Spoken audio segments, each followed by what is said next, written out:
Geger, puluhan karyawan perusahaan sepatu kesurupan massal, puluhan ulama didatangkan.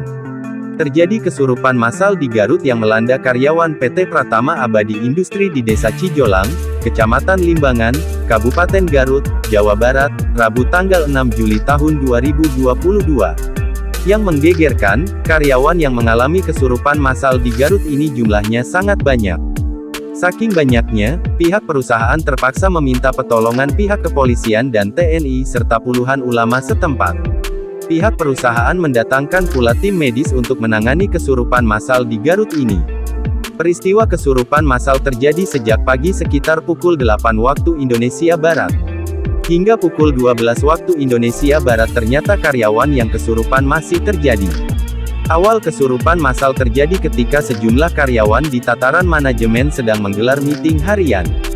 Tiba-tiba dari bagian produksi terdengar suara jeritan-jeritan sangat keras. Ketika ditengok ternyata jeritan-jeritan itu akibat ada beberapa karyawan yang sedang kesurupan. Mereka yang kesurupan semuanya adalah karyawan perempuan.